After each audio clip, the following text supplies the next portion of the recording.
bienvenue à la Carmagnole. On est vraiment content que vous soyez venus très très nombreux ce soir. En ce moment, on a très souvent du monde à la Carmagnole et on doit dire assez fiers de se dire que c'est vraiment un lieu de rencontre, un lieu où les choses peuvent se faire, se créer, des lieux de résistance, des lieux de lutte, des lieux de débat très importants dans le mouvement actuel de la société qui quand même bouge pas mal.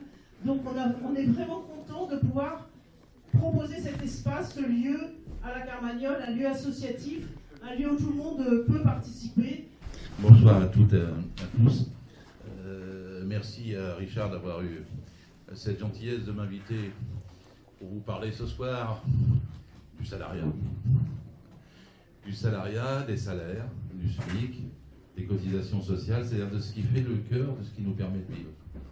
Vous connaissez les clichés qu'on entend partout, c'est un patron vous donne du travail.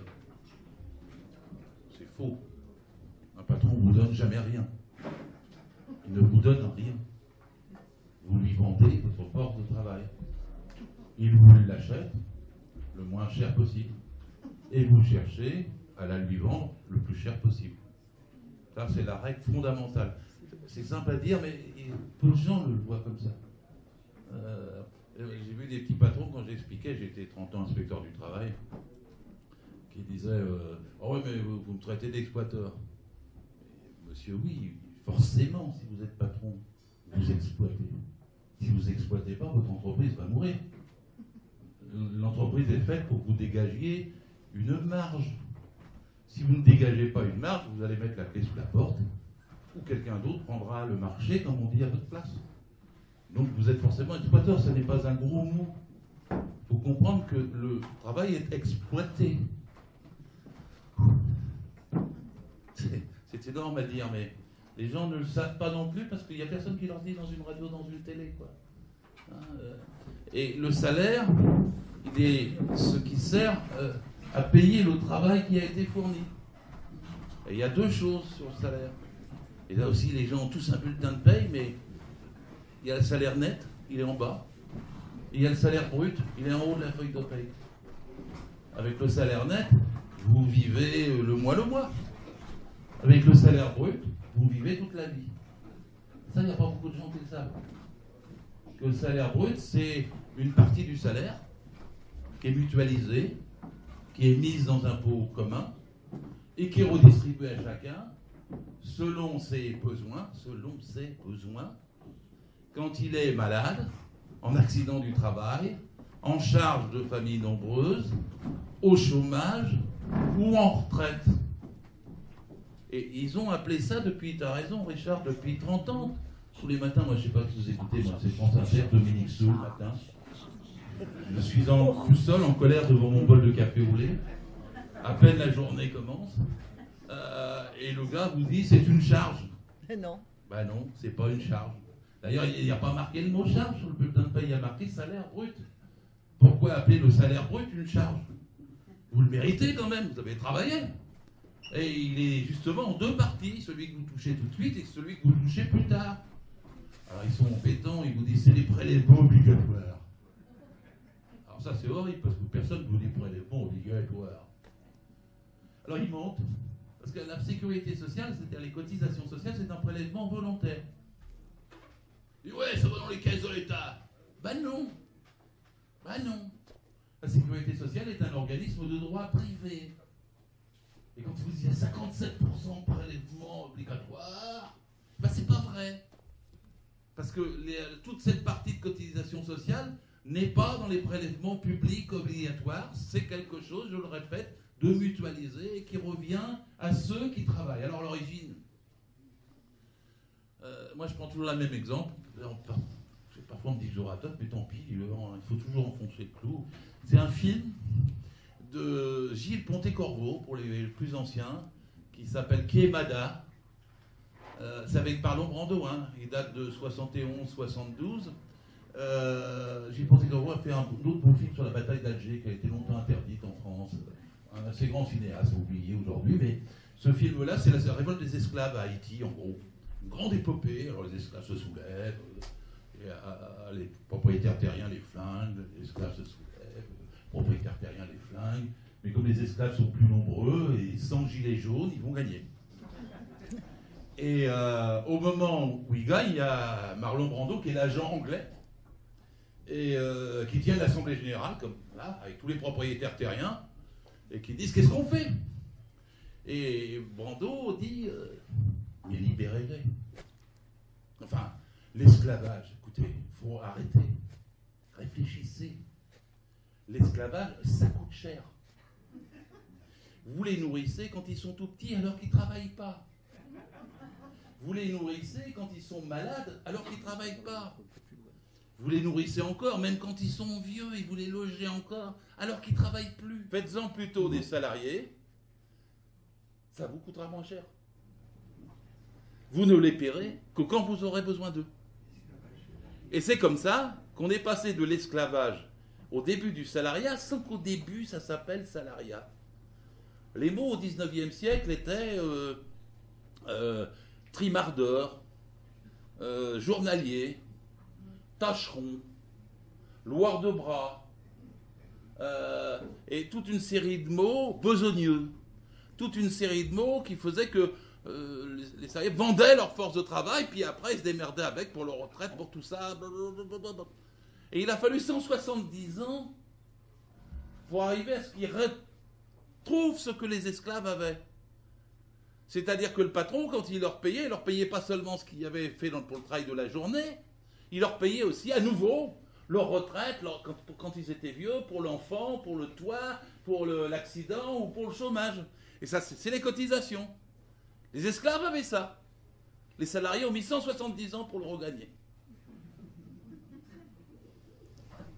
Mais aujourd'hui, avec Macron, c'est les, comment on appelle ça, les start-upers, les développeurs, les incubateurs, les pédaleurs pour Deliveroo, les ubérisés. C'est le retour à l'immédiat post-esclavage. Le salariat sans cotisation sociale et sans mutualisation qu'il protège tout au long de sa vie pour le travail qu'il fait au jour le jour. Et c'est comme ça qu'il faut présenter aux gens les cotisations sociales. C'est pas une taxe, bon sang. C'est notre sueur, notre fatigue, notre courage, notre intelligence qui font qu'on a un salaire qui à la fois nous permet de vivre et à la fois nous permet de survivre, de reproduire notre force de travail. Et ça, c'est le salaire net et le salaire brut. Vive le salaire brut. Vive le haut de la feuille de paye. Vive ce que vous touchez tout de suite et vive ce que vous avez quand vous êtes en retraite et quand vous êtes malade. Et votre feuille de paye, elle a été composée depuis 75 ans, au lendemain de la Seconde Guerre mondiale, pour qu'il y ait les deux. La protection sociale est payée avec le travail. En tout cas, c'est comme ça en France. C'est pas comme ça partout dans le monde. Ça tend à être un peu comme nous, parce qu'au Brésil, en Inde ou ailleurs, même en Chine, la protection est payée avec le travail. Mais il nous est arrivé un gars qui est élu président et qui ne veut plus que la protection soit payée avec le travail. Il veut supprimer les cotisations sociales. Il l'a dit et redit, sans qu'il y ait une insurrection immédiate. Ça ne vaut pas seulement les gilets jaunes, ça vaut l'occupation de toutes les entreprises et ça vaut une mobilisation révolutionnaire dans tout le pays que de défendre la protection sociale. Lui, il ne veut plus de ça. En janvier, il vous supprime les cotisations maladie. En janvier, il vous supprime les cotisations chômage. Ils ont déjà supprimé les cotisations allocation familiale. Et ils diminuent, ils ont bloqué ces cotisations depuis 30 ans, et ils tendent à les diminuer tous et à enlever. Et ils vous disent, mais vous allez gagner, vous aurez plus d'argent sur le net.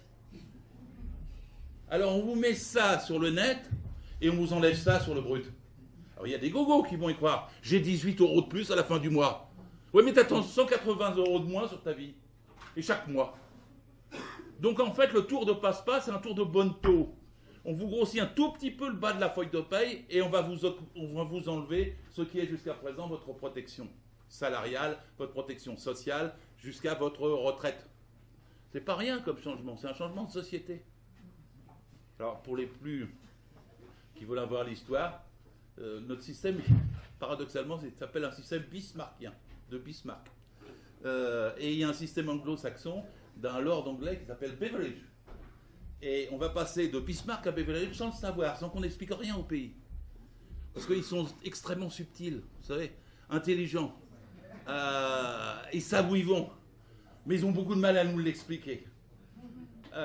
Qui vont nous raboter complètement notre feuille de paye et qui nous reprendront par impôt plus tard ce que nous n'aurons plus comme cotisation salariale. Sauf que ça ne sera plus les patrons qui paieront, ça sera nous. Le budget de la protection sociale est séparé en France, séparé. Et parce que quand ils vous disent on additionne tous les prélèvements obligatoires, non, il y a 3 budgets séparés, institutionnellement en France. 3, pas 1. Et le budget de la protection sociale, il fait 498 milliards en 2019. Le budget de l'État, il fait 413 milliards en 2019. Et le budget des collectivités territoriales, il fait en gros 220 milliards en 2019. Ces 3 budgets séparés. Et ce qu'ils veulent, c'est récupérer le budget de la protection sociale et le mettre dans le budget de l'État. Vous me direz, mais ça change quoi? Ça change énormément de choses. Parce que quand c'est des cotisations sociales, c'est préaffecté. Préaffecté. C'est collecté pour ceux qui est indiqué. Maladie, maladie, chômage, chômage, retraite, retraite, allocation familiale, logement, logement, accident du travail. Ça fait une petite ligne sur votre feuille de paye. 0,2, 0,25 ou 0,75, etc. Mais c'est collecté pour ce à quoi c'est dû. Préaffecté. Mais l'impôt, lui, n'est pas préaffecté. Vous pouvez décider d'utiliser l'impôt, je ne sais pas moi, pour faire un hôpital. Ou prenons un exemple, un porte-avions nucléaire. Vous pouvez le faire avec l'impôt. Vous ne pouvez pas le faire avec la cotisation sociale. La cotisation sociale, elle ne peut pas servir à un porte-avions nucléaire. Mais quand vous aurez supprimé la cotisation sociale et que vous aurez transformé ça en impôt, vous pourrez utiliser cela pour 2 porte-avions nucléaires. Et donc vous aurez changé de système complet socialement. Complet. Pas un petit peu, mais complet. Macron, il a dit, moi je fais de la pub parce que c'est pas TF1 qui le fera, mais je l'ai fait il y a un an. Et je l'ai fait d'après la lecture, il n'y a pas beaucoup de gens qui ont lu Macron, puis ses œuvres ne sont pas très complètes. Mais il avait fait un livre pour se faire élire qui s'appelait Révolution. Ouais. Qu'ils ne viennent pas se plaindre de ce qui arrive. Et son livre, il disait qu'il voulait une société post-salariale. Post-salariale. Il ne voulait plus de société de statut. Pas seulement le statut des cheminots. Une société sans statut. Alors vous avez du mal à me croire, c'est une société ubérisée. Où vous avez remplacé le contrat de travail par un contrat commercial. Il le dit dans ses célèbres macronades, j'en ai relevé à peu près 60 là-dedans, depuis il y en a encore autant. Il le dit, je dis aux jeunes, cherchez des clients, pas des patrons. Pédalez avec votre pizza sur le dos. Pas pour un patron, pour vous-même. Vous alimentez avec votre énergie la pédale. Et vous arrivez à temps alors pour le client. Et le client va vous en être reconnaissant. Et c'est comme ça que doit être la vie. Vous ne travaillez plus pour un patron. Et le gars qui vous commande, il n'a plus besoin de vous payer la protection sociale, la retraite et tout ça. Et le coût du travail ainsi baisse. Et la société devient tonique, agile, elle se libère. L'entreprise l'emporte. Et on a changé de système, tout va bien. Sa pensée complexe, c'est celle-là. C'est celle-là. C'est de revenir. Dites pas l'esclavage. Non, vous avez toute liberté de pédaler ou pas pédaler. Dites que c'est le début du salariat, 170 ans en arrière. Le temps des besogneux, des loueurs de bras, des journaliers, des trimardeurs, des appointés, mais sans cotisation sociale. Et quand vous avez... C'est peut-être mon temps est fini? Non. Non, ça va. Quand vous avez mis le doigt là-dessus, alors vous pouvez tout expliquer. Pourquoi il ne veut pas payer de SMIC? Parce qu'il ne veut pas payer de SMIC, il ne veut pas payer la cotisation sur le SMIC. Alors il invente quoi? C'est terrible l'affaire je vais vous donner une prime d'activité à la place. Alors, l'État va vous... Alors, c'est pire que les pires ordres de l'Union soviétique, quelque part. C'est l'État qui paye le bout de salaire à la place des patrons. Avec quoi? Avec l'argent des impôts que les salariés lui donnent. Et ça n'est plus l'employeur qui paye sur votre feuille de paye avec le SMIC votre protection sociale. Donc il ne veut absolument pas augmenter le salaire. Il ne veut pas le salaire, il veut une société post-salariale. C'est ça tout l'enjeu. Et on a du mal à y croire, mais il n'y a qu'à regarder. Bon, Uber, vous connaissez le système d'Uber, moi. Je discute avec un chauffeur à Paris, il a 25 ans. Je dis combien vous avez fait aujourd'hui de journée de temps de travail? Il est 23h30 le soir, il me dit oh 20h. Je dis vous avez fait 20... Bah oui. Bah, il me dit ma mère m'a cousu de couverture pour que je dorme dans la voiture le soir quand je ne peux plus. Mais je dis mais vous faites comment dans la semaine? On me dit 110 heures, 120 heures. Mais je dis, vous avez un jour de repos? Oh, je peux pas en ce moment, là, il faut que je m'en sorte. J'ai la bagnole sur le dos. Ah bon, vous avez acheté la bagnole? Non, parce que j'avais pas assez de représentation, je suis trop jeune, ils n'ont pas voulu me donner une voiture en leasing. Alors c'est quelqu'un qui l'a pris pour moi. Ben, j'y ai alors. Ben, il me dit, je lui donne 100 € par jour, avant de commencer.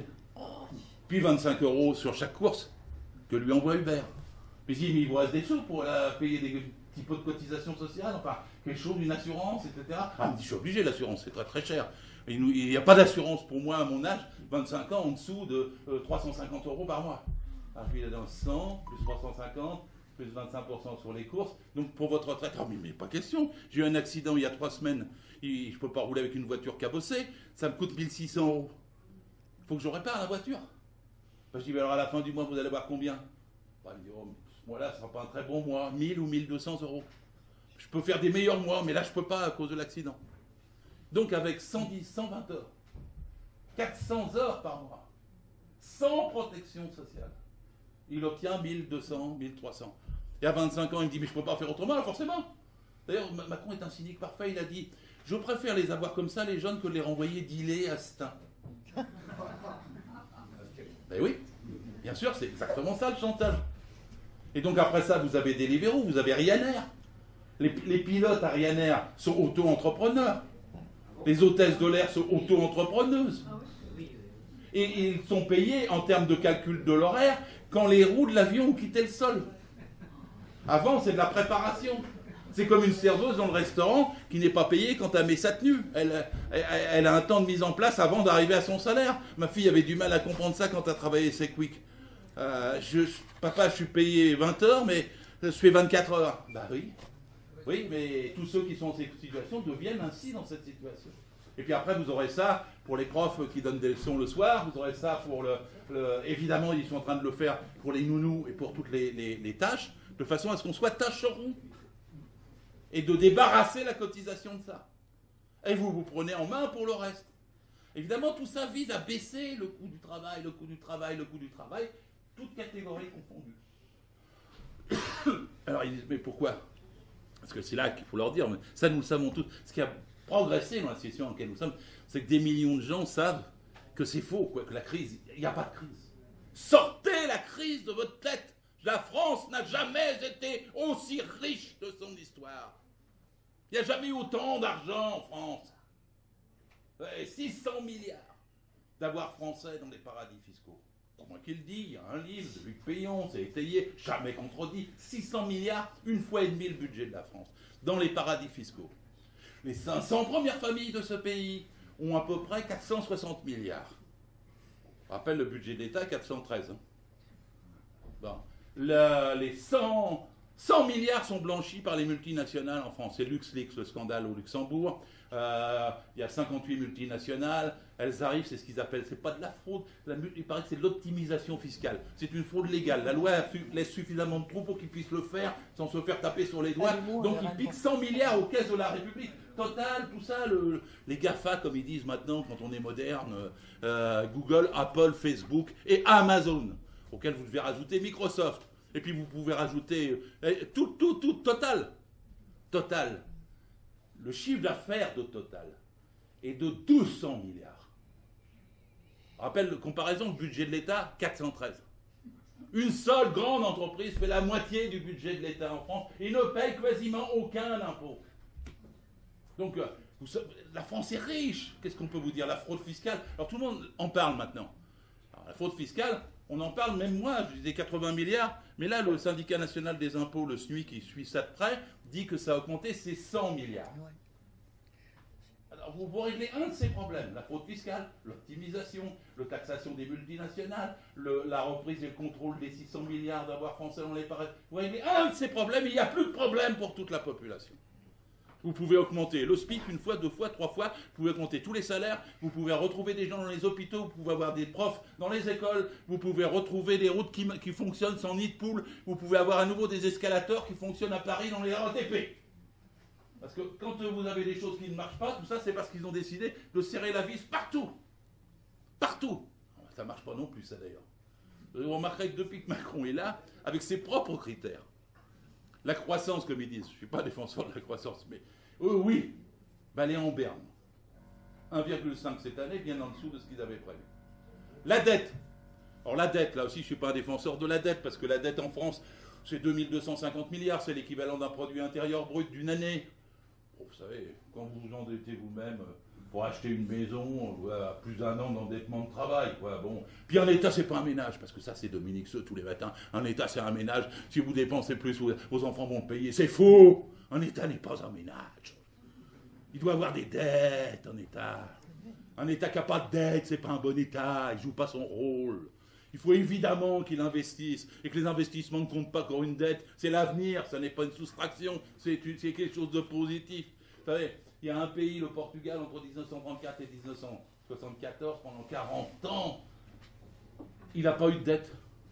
Il était dirigé par un dictateur, Salazar, qui prétendait qu'il ne fallait pas qu'il y ait un escudo de moins à la fin de l'année qu'au début de l'année. Il a réussi. Pendant 40 ans, il n'y a eu aucune dette. Et le Portugal est devenu le pays le plus pauvre d'Europe pendant ces 40 années. Faut de la dette. Voilà. Il faut s'endetter pour avancer. Et évidemment que le plan Marshall était une dette. Évidemment que si vous voulez développer l'économie, il faut mettre de l'argent sur la table. Donc ce n'est pas la dette non plus. Ben, pourtant la dette, même avec Macron qui veut la réduire, elle vient d'augmenter. On est à 98,5. Oh, et 2250 milliards d'euros de dette. On les doit entre autres à 50% dans des banques françaises. Vous savez ça. Vous savez quelles sont les 4 principales banques françaises? Elles ont 8000 milliards d'actifs. Donc on va vous faire chanter à 10 ans. Il faut que tu te serres la ceinture pour que je rembourse 2000 milliards aux banques qui ont 8000 milliards. Enfin, écoutez, on est tous gogo si on marche dans cette histoire-là. La croissance, la dette, le déficit. Alors le déficit, il ne faut pas qu'il soit plus de 3%, il paraît. Et pourquoi 3%? Même le gars qui l'a inventé, qui s'appelle Daveil, il dit, on l'a nommé à Bruxelles, et on lui a demandé, donne un chiffre entre 1 et 5. Il a dit 3. Il aurait pu dire 2, 5. C'est vrai, hein? Ah, bien sûr, vérifiez, vous mettez Daveil, vous avez l'histoire, elle est connue. Il a dit 3, bon, voilà, il ne faut pas plus de 3. Alors Macron était dit, on va faire 2, 8, 2, on va faire mieux que les Italiens, on va serrer mieux la ceinture que on descend. Par pause, ça remonte à 3, 3, 1. Mais quelle est l'importance?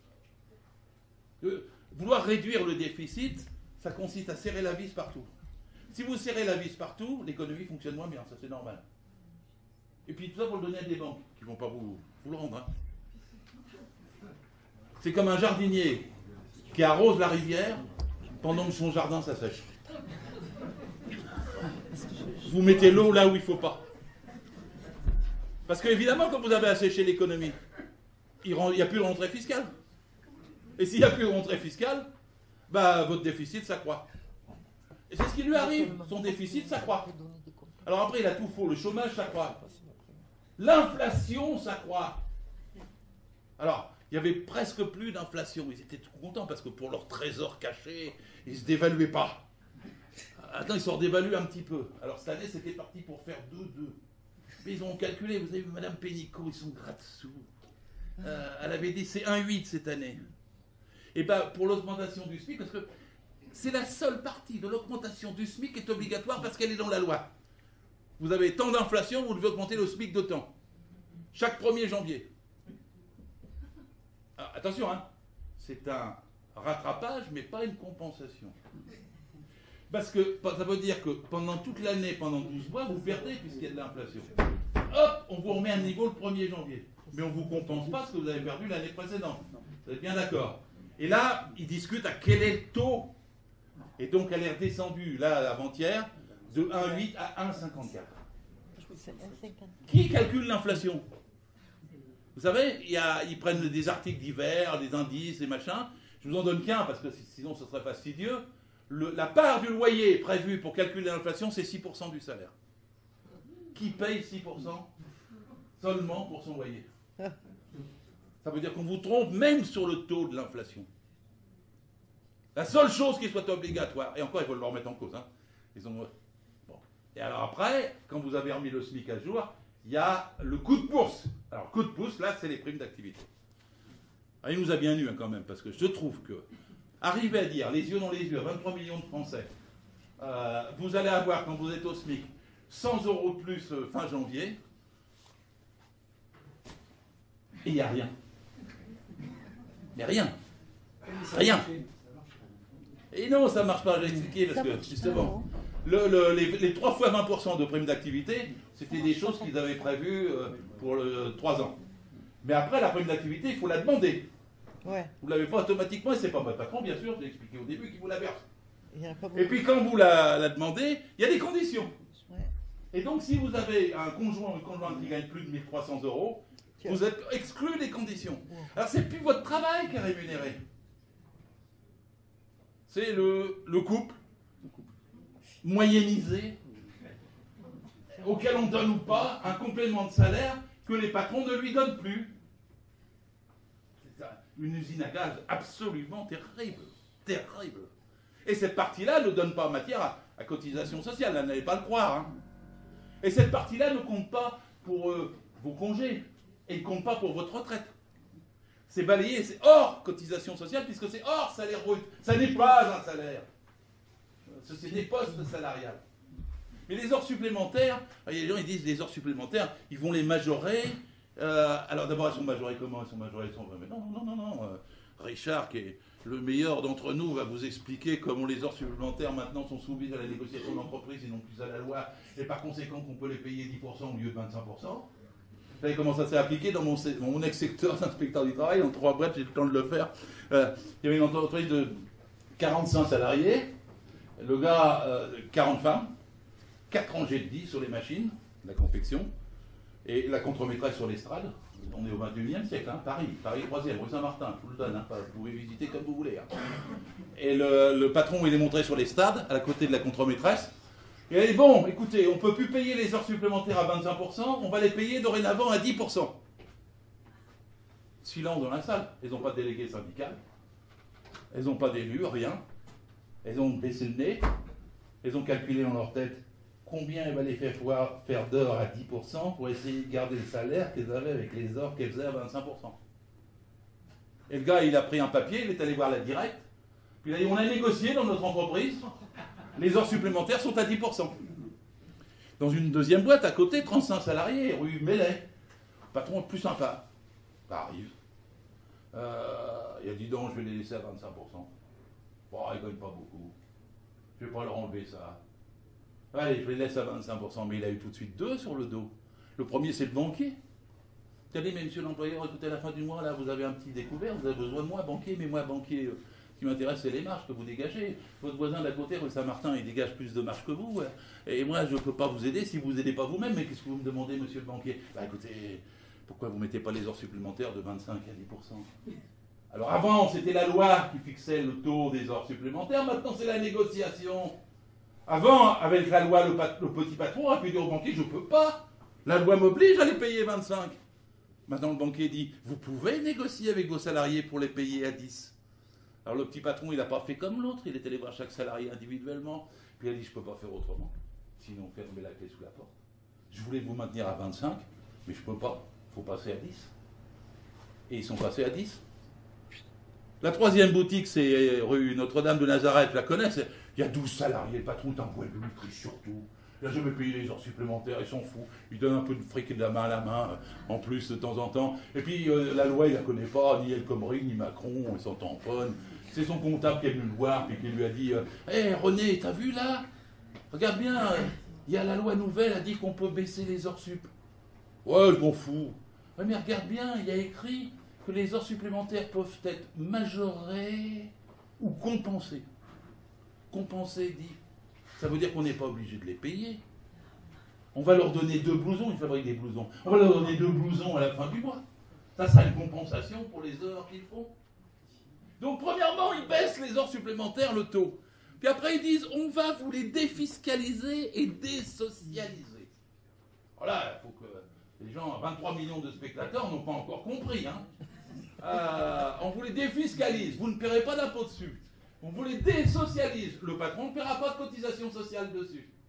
Alors, quel est le résultat? C'est que les gens qui ont déjà un boulot peuvent faire des heures supplémentaires en plus, au détriment de ceux qui n'en ont pas. Et ces heures ne seront pas payées par le patron, dans la partie cotisation, elles seront payées par l'impôt, c'est-à-dire par les salariés qui ne font pas les heures supplémentaires. Ah oui, toute heure supplémentaire défiscalisée, désocialisée, il faut bien que ça soit compensé quelque part, c'est pas celui qui les fait qui va le payer, c'est vous. Et les gens disent, c'est vachement bien, il augmente le taux des heures supplémentaires. Non, il vient de les baisser de 25 à 10, et en plus il vous escroque la marge qui est dessus, qui est votre salaire brut. On peut continuer comme ça, sur la CSG, il vous prend un peu de CSG, puis il vous dit l'année prochaine, je vais vous la rendre. Bon, d'accord. Après, il dit, on est en panne, on ne peut pas le faire avant juillet. Donc on va continuer à vous prélever, puis vous aurez un gros chèque en juillet. Mais contribution sociale généralisée, contribution. Un gros chèque pris sur ce qui va dans les caisses sociales, et qui va être remplacé par de l'impôt que vous aurez payé. C'est évident. Et le système est toujours le même. Comment passer d'une société salariale à une société post-salariale? Comment passer d'une société où le salariat est protégé à des statuts, des droits, un code du travail, des conventions collectives, une inspection du travail, une médecine du travail, des syndicats, des institutions représentatives du personnel, des comités d'entreprise, des délégués. Tout ça saute. Les ordonnances Macron, quel était le but principal? C'était de pouvoir vous exploiter à moins cher. Vous vendez votre force de travail, vous avez des gens qui vous représentent, qui viennent auprès du patron, puis qui disent « Oh là, c'est pas assez cher ». Eh bien, on supprime ces gens-là. C'est-à-dire qu'en termes d'institutions représentatives du personnel, il y avait 425 000 élus du personnel. Il va en rester, quand les ordonnances seront finies, environ 200 000, la moitié. Ils vont faire des économies sur les ordres de délégation. Il y a des gens qui disent « Ah, les syndiqués, ils prennent des heures, etc. » Ils vont plus en prendre beaucoup. Mais en même temps, ils ne seront pas là pour vous défendre dans les négociations. Mais pourquoi négocier? Puisque c'est le président de la République lui-même qui vous dit « Je vais demander aux grandes entreprises de vous donner une prime à la fin de l'année. » Enfin, s'ils volent, quand ils peuvent, au taux qu'ils volent, c'est le président de la République qui demande. Les grands patrons arrivent, là. On va faire quelque chose. Alors, vous avez le dirigeant de la SNCF, Pépi, qui a refusé depuis des années de négocier des augmentations de salaire, qui vient et qui dit « Je vais donner une petite prime, là, à la fin, pour les cheminots. » Qu'il n'a pas donné au bout de 3 mois de grève. Et là, on arrive quand même au cœur du problème. Parce qu'il n'écoute aucune des revendications syndicales, aucune des revendications des salariés, rien de ce qu'on a pu dire depuis 5 ans, 10 ans, 15 ans avant lui, contre la loi El Khomri, contre les ordonnances, pour défendre les services publics. Rien n'écoute, il n'écoute rien. Mais il écoute là parce qu'il a chaud aux fesses, les gilets jaunes qui arrivent, qui disent non, non, ça ne marche pas, on ne veut plus. Et il a peur. Mais la peur ne le fait pas choisir les bonnes méthodes pour nous répondre. Il dit, je vais continuer ma politique. Je vais continuer à prendre l'argent de l'impôt pour compenser ce que les patrons ne paieront plus. Je continue dans une situation post-salariale et je vais espérer que les gens ne vont pas comprendre. Parce que c'est ça le fond. J'espérais que les gens ne vont pas comprendre que je leur prends leur argent pour payer à d'autres à côté, mais que ça n'est pas le patronat à aucun moment qui paye. C'est-à-dire que cette société riche va devenir encore plus riche que ce que j'ai dit tout à l'heure. Et l'inégalité se creuse. Et l'inégalité, c'est la raison pour laquelle ça ne fonctionne pas. Ah, ça, les gilets jaunes l'ont bien dit. C'est-à-dire, moi, j'ai vu tous les trucs, je suis comme tout le monde, j'ai passé des dizaines d'heures sur Internet, je suis allé voir tout ce que je pouvais voir, etc., pour discuter et tout. Le cœur, on est passé de « je veux pas de la taxe qui me prend sur mon salaire » à « je veux du salaire ». Et il faut que le salaire soit dans son intégralité, le salaire brut, et pas seulement le salaire net. Et ça, c'est ce qu'il faut progresser. Et je veux le salaire parce que c'est le prix de mon travail. Alors on dira, mais il n'y a pas que des travailleurs, il y a des artisans. Mais les artisans sont des travailleurs. Écoutez bien comment est composée la société française, parce que là aussi, ça gêne beaucoup. 90% des actifs sont des salariés.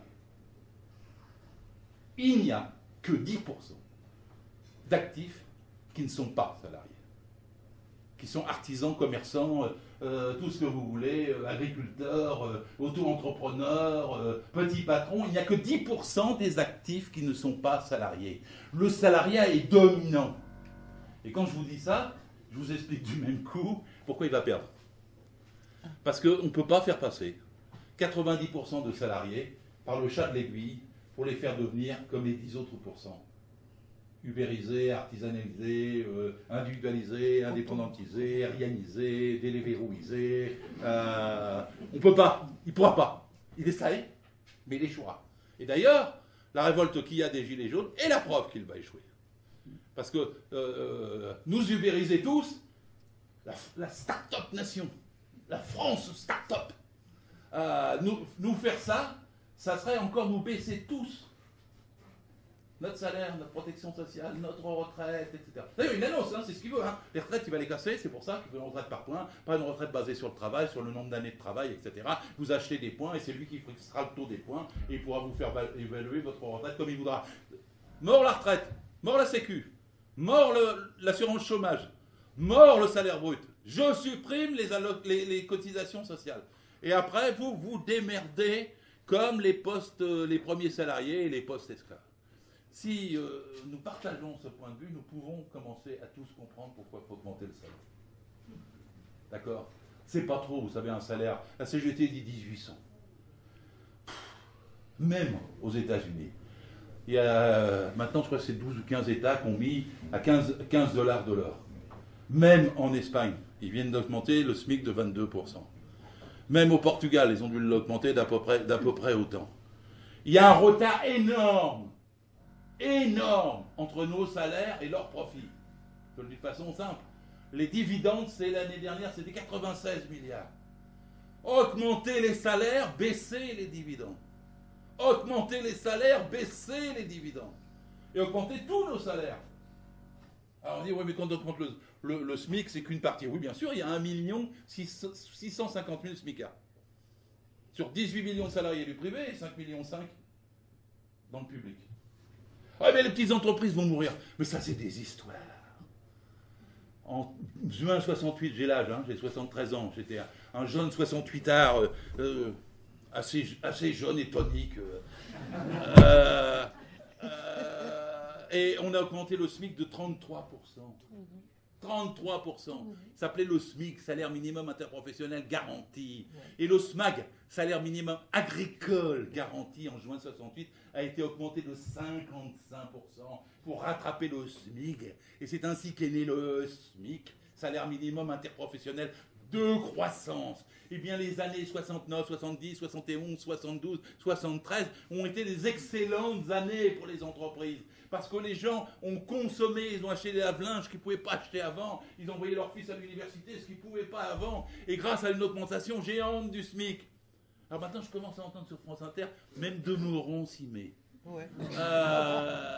Il dit, mais peut-être, madame, quand il aura, que si on augmente le salaire, finalement, ça va être bon pour la consommation, les gens vont mieux consommer, ça sera peut-être bon pour les entreprises. Bah, de Moron, t'as découvert la lune. Parce que ça fait des années que t'avais pas dit ça. Et pourtant, c'est bien ça, la solution. Parce que moi, j'avais même avec mon éditeur, il me disait, moi j'ai 12 salariés, Gérard, je te publie, tu dis qu'il faut augmenter les salaires, mais je peux pas le faire avec mes 12 salariés. Mais écoute, Jean-Claude, tu peux le faire, parce que si tu augmentes tes 12 salariés, tous les autres seront augmentés, donc tu vendras plus de livres, tu sais. Ça arrive que les gens ne peuvent pas acheter de livres parce qu'ils n'ont pas de sous, mais si tu leur donnes de l'argent en plus et que tu augmentes les salaires, ils ne consommeront pas seulement saucisses, ils t'achèteront aussi des livres. Ils répareront la gouttière de leur maison, qui ça fait 3 ans qu'ils voulaient la réparer, ils vont la réparer, ça fera un boulot pour un artisan en plus. Augmentez les salaires, n'ayez pas peur, le travail est trop bas, le coût du travail est trop bas, le coût du capital est trop haut. Et ça fait aussi le lien avec les impôts. Parce que les impôts, les gens s'embrouillent. Ouais, il y a une révolte fiscale. Ah, mais c'est pas une révolte fiscale. Il n'y a pas trop d'impôts en France. Il n'y en a pas assez pour ceux d'en haut. Et il y en a trop pour ceux d'en bas. Pas trop dire à dire, ça. On veut partager l'impôt et progressif et direct. Progressif et direct. Pas proportionnel, hein. Les gens butent, je vois parfois à la télé, ils disent proportionnel, progressif et direct sur le revenu. Alors moi qui suis un vrai réformiste, je suis en plus pour qu'il n'y ait pas de salaire supérieur à 20 fois le SMIC. Au-dessus, on prend tout. Carlos Ghosn, hop. 20 fois, c'est énorme. Quelqu'un qui gagne 20 fois de plus. Je mets la barre très haut. Alors pourquoi vous me dites pourquoi 20 fois? Je suis prêt à discuter. Ça pourrait être 15. Je prends 20 pour deux raisons en fait. C'est parce que la Confédération européenne des syndicats est pour 20 fois le SMIC dans toute l'Europe. Pas plus de 20 fois le SMIC. La deuxième chose, c'est qu'à l'école, on est noté de 1 à 20. Pourquoi, quand on est grand, on serait payé de 1 à 600? Ça ne marcherait pas. Donc je suis pour introduire un salaire maximal. Et je vous signale que ça correspond bien à l'état d'esprit de ce qui se passe aujourd'hui. Parce que vous nous augmentez le minimal, s'il vous plaît, et vous nous fixez un maximal. Ça suffit là-haut. Ça suffit là-haut. Et les gens ont bien compris que la France était riche et que c'était une question de partage des richesses. Et l'impôt, ça sert à ça. Voilà. Alors bon, quand on a à peu près développé ça, on est presque au cœur de la solution. Alors le SMIC lui-même, est-ce qu'à 1800 ce serait trop? Alors j'ai vu les Gilets jaunes, parce que j'ai étudié comme tout le monde, il y avait 42 revendications. C'est le texte qui a été le plus diffusé, le plus... parce que bon, il y a la diversité, c'est pas surprenant, mais dans ce texte, il y avait écrit 1300 € net. Ça me plaît assez. Et il y en a un autre à 1500 € net. Mais ça se discute. C'est possible, c'est ça qui est important. C'est que c'est possible. C'est que les gens... Alors on me dira après, est-ce qu'ils vont continuer les gens? Oui. Vous savez, c'est comme avant la Révolution française. Ce qui a mis en mouvement, en fait, on se souvient tous dans nos livres d'histoire, c'est le prix du grain. On n'a pas à bouffer pour avoir du pain. Là, c'est le prix de l'essence. Et c'est très semblable. On ne peut pas rouler pour travailler. Et les gens, ils ont demandé à l'époque du pain. Alors la légende veut dire que Marie-Antoinette leur a dit, si vous n'avez pas de pain, mangez de la brioche. Alors ils lui ont coupé la tête. Couper des têtes. Macron devrait réfléchir.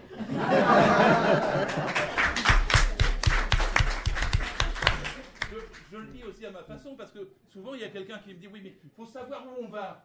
Mais ceux qui sont allés à Versailles, au départ, ils n'étaient pas forcément pour la République. Si vous leur aviez dit, allons à Versailles pour établir la République, ils n'y seraient pas allés. Ils y sont allés pour avoir du pain. Puis comme ils n'ont pas eu de pain, alors ils ont été pour la République. C'est ce qui arrive un petit peu. Au niveau des Gilets jaunes, on est en train de les rouler dans la farine. Alors ils disent, bon, je cherche des systèmes pour que ça n'arrive plus. Je veux une société plus démocratique. Moi, je leur donne une solution. Arrêtons avec le président de la République. J'avais 17 ans, moi, en 1962, quand De Gaulle a fait élire le président de la République au suffrage universel. Mon premier réflexe, c'est ce qu'on disait autour de moi, et ça me plaisait bien, c'est pourquoi on élit un roi. C'est pas un roi qu'il faut pour nous gouverner, c'est un collectif, c'est la démocratie. Moi, je suis pour une république. Je suis pour une république parlementaire. Parlementaire, les partis. Oui! Oui, avec des partis, des groupes, des associations, tout ce que vous voulez pour que les humains s'organisent. Vous l'appellerez comme vous voulez. Avec des élus, oui, mais il faut les contrôler. Oui, il faut les contrôler. Il faut pouvoir les révoquer. Oui, il faut pouvoir les révoquer. Il faut qu'ils représentent bien le peuple. Oui, il faut que ça soit la proportionnelle. Une république parlementaire, pas décidée par un bonhomme qui fixe lui-même le gouvernement, qui décide lui-même à la place de l'Assemblée, et avec les autres qui sont le doigt sur la couture du pantalon. Non, c'est pas ça. Parlementaire, c'est démocratique. Et c'est contrôlable. Et c'est révocable. Et c'est proportionnel. Et c'est féministe. Et c'est écologique. Et c'est pacifiste, et c'est internationaliste. C'est la République qu'il nous faut. Et bien le cheminement qui est en train de se produire, je le sens un peu Là, je discutais de place de la Comédie tout à l'heure avec quelqu'un qui était en gilet jaune, qui dit, moi je veux la démocratie, je veux un référendum. L'aspiration qu'il y a derrière cette histoire de référendum, c'est pas pour... On pourra discuter, je ne suis pas fan des référendums, mais même si vous voulez un référendum pour discuter de est-ce qu'on remet en cause le référendum précédent sur le TCE, mais on fait un référendum, hein, d'accord, sur les grandes questions économiques, on peut le faire. Mais d'abord, ayons d'abord une constitution qui marche, avant de poser sur comment on la contrôle. Et pour ça, il faut remettre en cause la 5e telle qu'elle est. Macron, le pire de ce bonhomme, il a dit une fois, je suis là par effraction. C'est rare qu'il soit lucide. Je suis là par effraction. Mais c'est vrai. Il a ajouté, je suis une forme de violence de l'histoire. Lucide aussi, hein. Le gars, il est passé entre les gouttes, parce que personne ne voulait plus des anciens candidats. Et ils avaient peur de Fillon, ils avaient peur de Le Pen, la gauche était divisée, puis le bilan de la gauche qui sortait était plus loin d'être brillant, comme dit l'autre. Alors ils ont dit, bon voilà, et par défaut, parce qu'il a eu quoi, 12-13% des voix pour lui-même, hein. Le reste, c'était des voix par défaut. Et à la fin, tout le monde le sait, la dernière élection législative, le deuxième tour, en juin 2017, il y avait 58% d'abstention. 58%. Et le mec, il se croit tout permis. Après, il dit, je suis Jupiter. C'est Lucifer. Sur le fond, c'est là qu'est l'erreur. Une société grande, cultivée, historique comme la nôtre, ne peut pas accepter d'être gouvernée par un seul bonhomme. D'où le cri aussi de tout le monde, Macron démission. Et pour avoir Macron démission, il faut rendre la situation là... Alors moi, je suis pour un acte 6, un acte 7, je suis pour un acte 8, la nuit du jour de l'an sur les Champs-Élysées, à 2 millions de personnes. Je suis pour un acte 9, etc. Ça ne peut pas s'arrêter, ce qui se passe en ce moment. Parce que si ça s'arrête, il n'y a rien de gagné. On a seulement compris qu'on pouvait lui faire peur.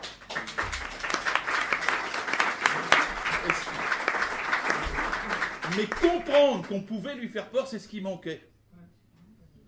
Parce qu'il y a eu tout, il y a 2 ans, il y avait les nuits debout. Les places des villes étaient occupées. Ouais. Là, c'est les ronds-points des champs sont occupés.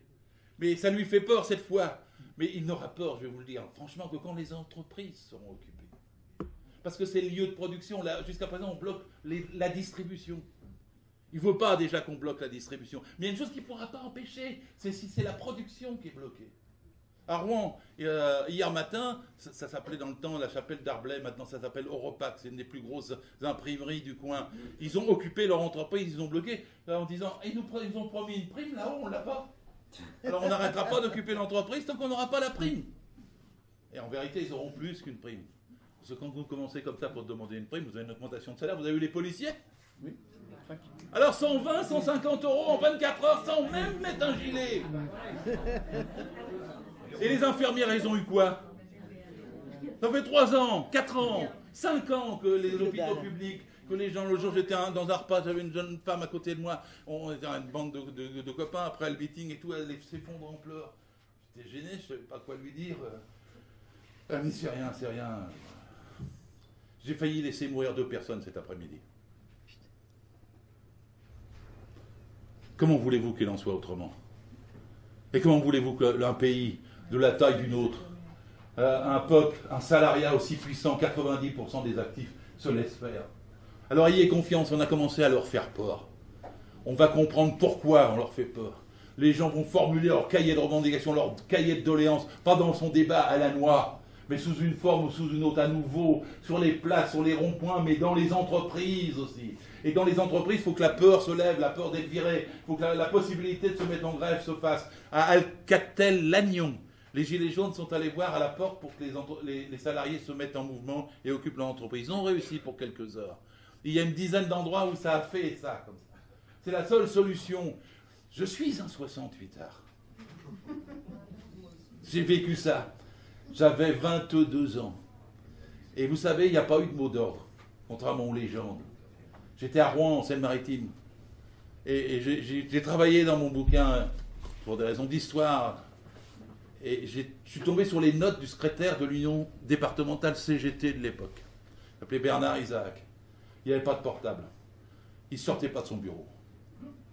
Mais toute la vallée de la Basse-Seine, entre Rouen et Le Havre, toute la chimie, toute la métallurgie, toutes les industries portuaires se sont mises en grève en occupant avec piquet les entreprises sans qu'il bouge de son bureau. Mais il avait un téléphone, puis il notait, il disait, oh mince, là, sur les Buisons, ils sont en grève, mais je suis passé l'autre jour, il m'avait dit qu'il n'y avait rien. Oh mais là, les copains de CGT, on en avait que 2. Comment ça se fait qu'ils sont 40 là, à occuper l'entreprise avec un piquet?